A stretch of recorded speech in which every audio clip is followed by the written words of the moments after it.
Hi everyone! So, I know I'm late for this, but I just wanna share with you guys yung mga 5 things that are worth my money for Parents Edition. So, this is just based on my experience as a fur parent, and gusto ko lang i-share sa inyo, baka may interested din sa inyo sa mga products na I think it's worth your money when you are a fur parent. First things first, mga sis, ito parang for me, it's a life-changing, mga sis. Life-changing. But this one, actually nakasaksak siya right now, but this one is the Xiaomi Pet Care Air Purifier. Ayan. Yan siya. And nakasaksak siya. Ginagamit ko talaga siya. Naka-on siya right now. So, this one is a air purifier. And ang ginagawa niya is to eliminate yung mga balahibo ng mga junakis nyo. So, parang meron siyang filter for that. And ang good thing dito, mga sis, is that you can use your phones para i-check if ilan pang percent yung air filter niya, or pwede nyo rin siyang kontrolin via phone. Sobrang good investment din to, lalo na sa mga fur parents na may asthma. So, at least na-eliminate niya yung mga yung mga dust, yung mga balahibo ng mga alaga natin, na-absorb niya, mga sis. So, yun yung nagustuhan ko sa kanya. It can also remove yung mga odor ng ating mga pets, mga sis. Kasi hindi naman talaga natin maiiwasan yan. May mga times talaga na medyo iba na yung amoy nila. So, second item that I think it's worth my money is yung mga pet grooming tools. Sobrang na-change niya ang aming sobrang na-change niya at napatipid niya ang aming life, mga sis. Kasi nung talagang hindi pa kami nag-i-invest sa mga to, hindi naman siya investment actually. But nung hindi pa kami bumibili ng ganito, mga sis, syempre hindi maiiwasan, lagi natin silang pinapag-groom. Magkano yung groom? 500. So, dalawa yung anak ko, 1,000 ako every month for their grooming. And ngayon, dahil na-discover or bumili kami ng mga pet grooming tools like this, mga sis, ayan, razor, yung suklay, yung mga what do you call this, yung mga scissors na pang groom. Ayan, as in, ang tagal na since yung last na napunta namin sa grooming salon. Number 3 for me is good quality dog food, mga sis. So, as a fur parent, kailangan alam natin na yung kinakain ng ating mga pets is talagang quality. And for this is not sponsored, but for us, ang pinapakain namin sa aming mga anak ay yung AOZ na dog food. There was a time na nagkasakit si Yoshi, ang aming 9-year-old Shih Tzu boy, ng acute kidney injury. Pero good thing, hindi siya napunta sa failure o hindi siya nagkaroon ng bato sa bato.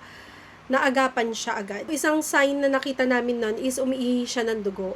And to be honest, mga sis, medyo shocked kami. Kasi we are very strict when it comes sa food ng aming mga alaga. Like, no table food at all. Kaya nagtaka kami, bakit nagkaroon ng gantong sakit si Yoshi, hindi naman siya kumakain ng mga table food, like hindi siya kumakain ng maalat na food.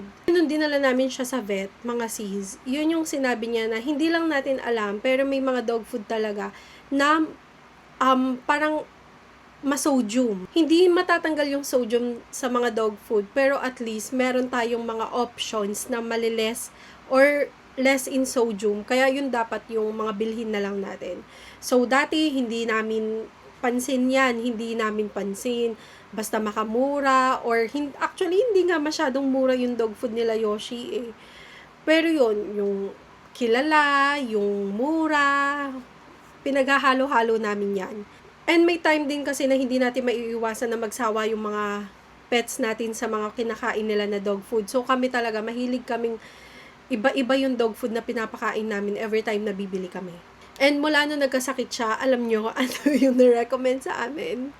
Yung Royal Canin na urinary SO na I think na 3,000 ata ako doon for a 1.3 kilograms na dog food. And sabi ko, hindi ko siya kakayanin na bilhin over time kasi hindi talaga. Doon kami nag-try mag-research ng mga dog food na less in sodium, na ang ganda ng benefits, and doon namin na-discover si Ayozi.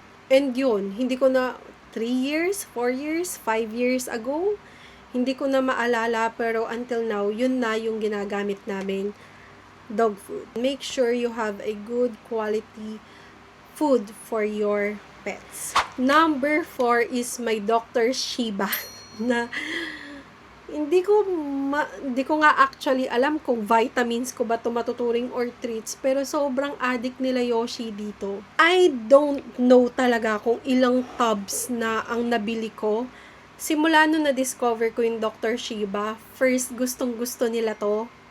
Hindi ko sila hirap pakainin nito. As in, parang it serves as treats nga sa kanila, like pag nakita na nila yung tub, takbo na, magsisit na sa harapan mo, yung mga ganon.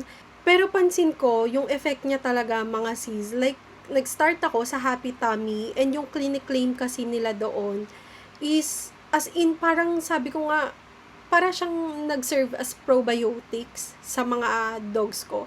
So, that's why, lagi na akong bumibili ng ganito. Lagi kong binibili is yung tatlo, yung 3 tubs. Tapos, ang variant is yung Happy Tummy, yung Jolly Joints, and yung Pro Immune. Masasabi kong medyo pricey siya, oo. Pero kung quality at kung alam yung vitamins na to for your dogs, why not invest for this?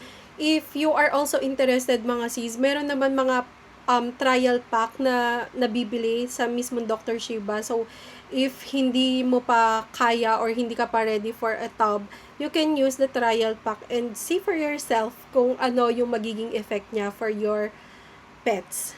Idagdag ko na lang din pala doon sa number 4, of course, dahil yung Dr. Shiba is also a vitamins. Might as well mag-invest din kayo sa vitamins ng ating mga dogs.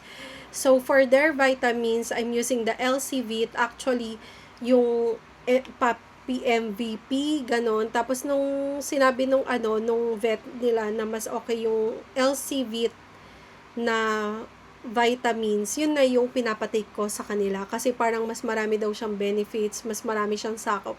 So, yon yung vitamins nila. So, lastly, yung ating number 5.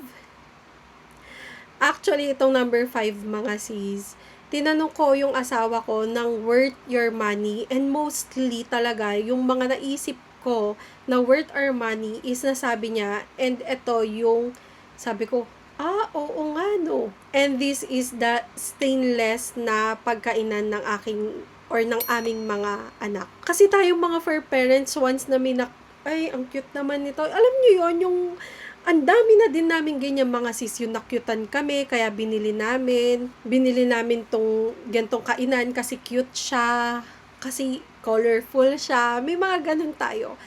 Pero to be honest mga sis, nung once na try namin yung mga stainless na food, as in, kung tatanungin nyo kami, kahit 4 or 5 years, meron na yung mga pagkainan nila na stainless until now, nandito pa. Isa sa reason kung bakit kami nag-change or change na namin yung mga kainan nila from plastic to stainless, it's because nai-scratch nila yung mga plastic na food bowl nila. Then once na na-scratch nila mga sis, may mga linya-linya na yan, sumusuksok doon yung mga bacteria, yung mga dirt na kahit isisin namin, hindi naman na siya natatanggal. So, imagine nyo na lang, once na hinahalo nyo yung mga food ng mga anak nyo doon, nakakain nila yung bacteria somehow. Pero with the stainless mga sis, sobrang dali niya lang linisin, and hindi siya nasisira. So, yun lang guys, yun lang yung I think na 5 things worth my money, and if ever man na may madagdag, gawa na lang din ako na video. So, yun lang guys. Bye everybody!